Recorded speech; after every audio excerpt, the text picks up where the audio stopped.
आज दिनांक 26 फरवरी 2024 दरम्यान आपल्या सर्वांसमोर मी किशोर चौधरी आमरण उपोषण करता, तसेच चंदनजी कोहरे आणि सचिनजी चचाने यांच्याशी सतत वार्तालाप करून आपल्या समोर आज उपस्थित झालेलो आहे. आमरण उपोषण संपून आज 15 दिवस पूर्ण झालेले आहे. पण शासनाने दिलेल्या आश्वासनावर किंवा शिष्टमंडळाने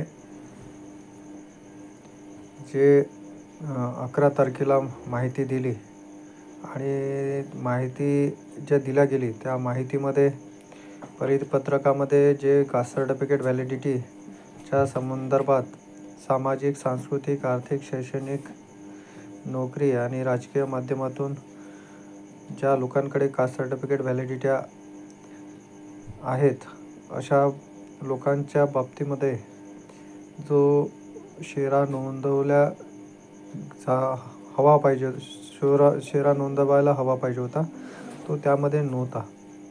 त्यावेळेस माननीय कलेक्टर साहेब आणि प्रणव फुळके साहेब यांच्यासोबत चर्चासुद्धा झाली. पण शिष्टमंडळाने आम्हाला सकाळी 7 वाजता त्या सगळ्या गोष्टीवर आश्वस्त केलं होतं.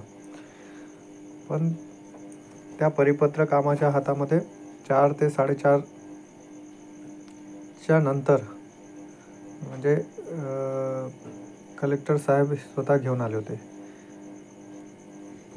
आणि ते परिपत्रक 2 ते 2:30च्या दरम्यान शिष्टमंडळातील इतर लोकांपर्यंत पोहोचलंसुद्धा होतं. त्यांनी त्यावर दुरुस्तीचे आदेश द्यायला हवे होते. दिल्या गेले की नाही दिल्या गेले हे माहिती नाही. पण शिष्टमंडळाने आम्हाला आश्वस्त केले होते की माननीय उपमुख्यमंत्री आणि शासनाने प्रणव फुके साहेबांनी दिलेला शब्द जो आहे तो पाळला जातील. त्या गोष्टीचा वारंवार पाठपुरावा आम्ही करत होतो.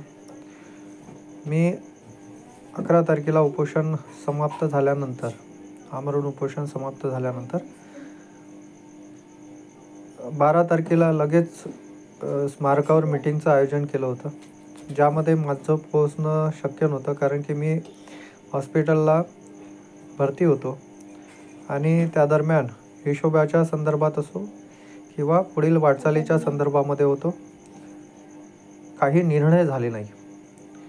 त्यामध्ये मला वाटलं होतं की काहीतरी निर्णय होईल बा.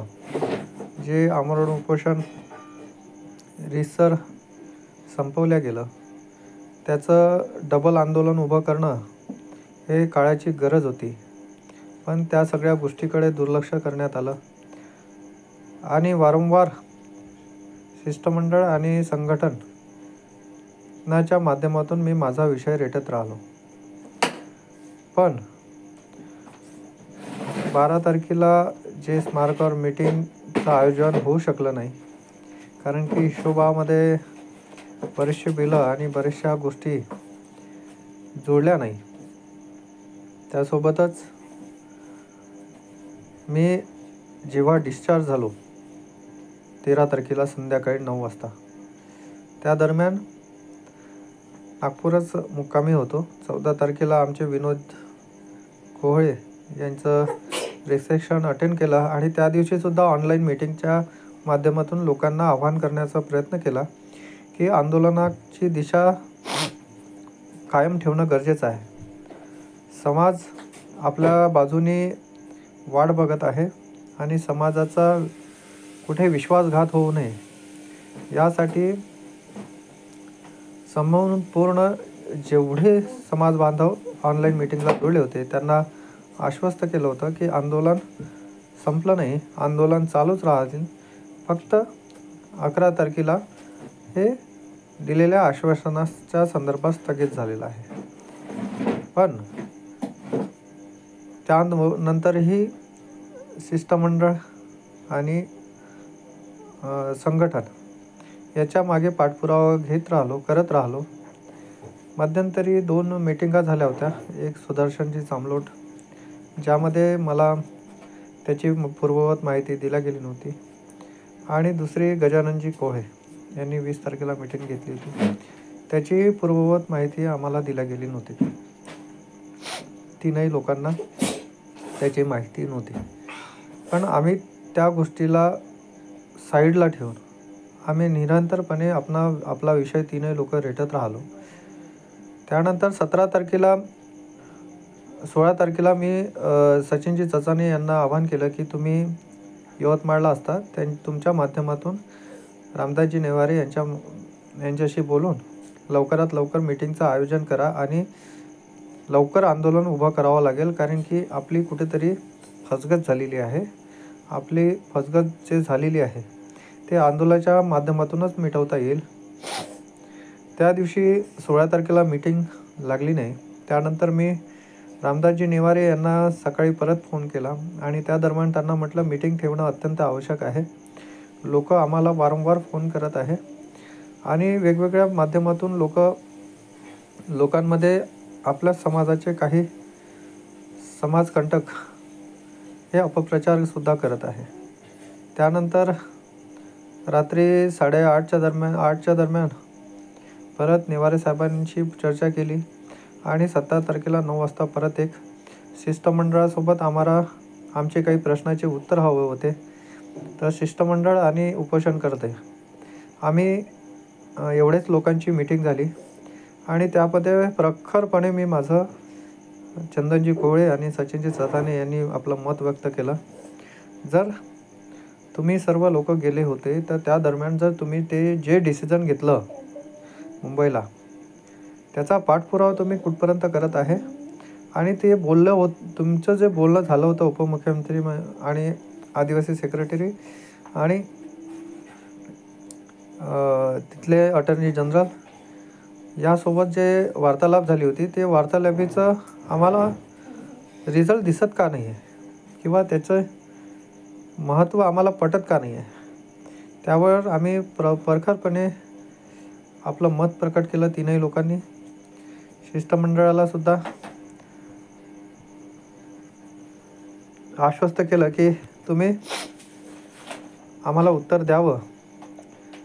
त्यावर कैलास भाऊ म्हणाले की मी परत एकदा चर्चा करतोय आणि विषय रेटण्याचा प्रयत्न करतोय.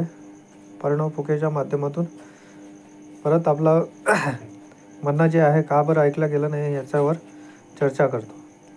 त्याच्यानंतर मी परत 21 तारखेला परत शहारे साहेबांसोबत सकाळी चर्चा केली की साहेब 17 तारखेला मीटिंग झालं, त्यानंतर अजूनही कोणती चर्चा झाली नाही आहे किंवा 3 दिवस अजून पलटून गेलेले आहे, पण विषय कुठं रेटला जात नाही आहे. त्यानंतर 21 तारखेला शहारे साहेबांनी तात्काळ मीटिंग आमची आयोजित केली. व्हॉट्सअपच्या माध्यमातून आम्ही 5ही लोक जोडलो, ज्यामध्ये शहारे साहेब, मी स्वतः, उपोषणकर्ते चंदन कोळे आणि सचिन चचाने आणि रामदासजी नेवारे. आणि त्यावेळेस ठरलं की स्वतः शिष्टमंडळामध्ये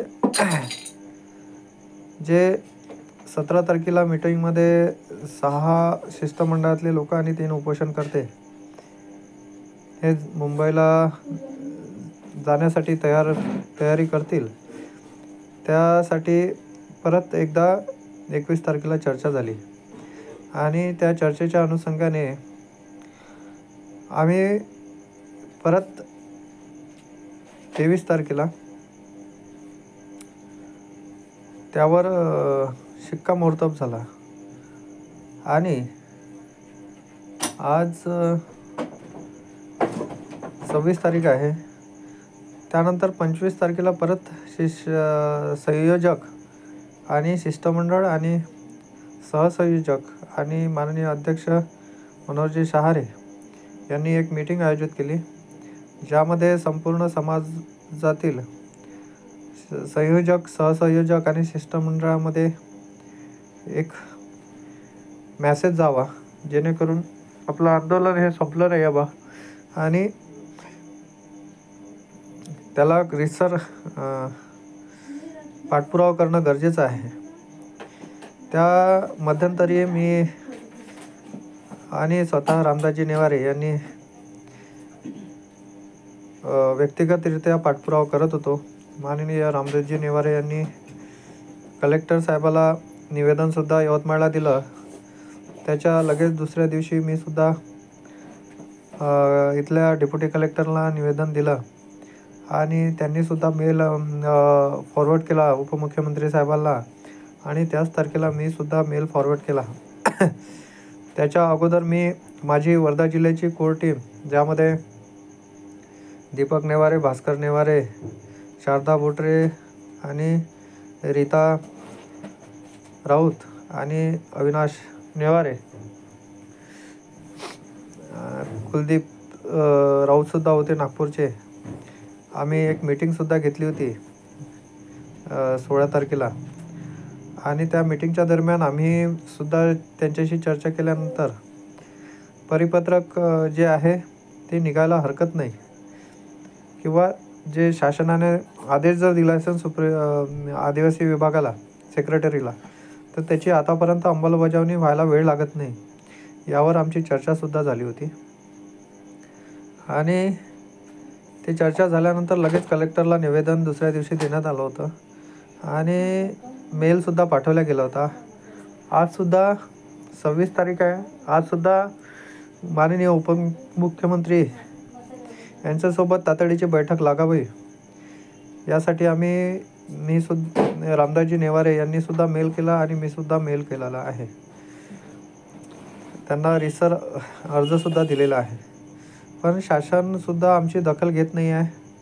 वारंवार मीटिंगच्या संदर्भामध्ये आम्ही शासनावर किंवा शासनाच्या प्रतिनिधी परिणव फुके आणि देवेंद्र फडणवीस सोबतपर्यंत आपली गोष्ट पोहोचवत आहोत. त्यासोबतच मेल आणि अर्जाच्या माध्यमातून सुद्धा, ॲप्लिकेशनच्या माध्यमातून सुद्धा आम्ही आमची गोष्ट पोहोचवत आहे.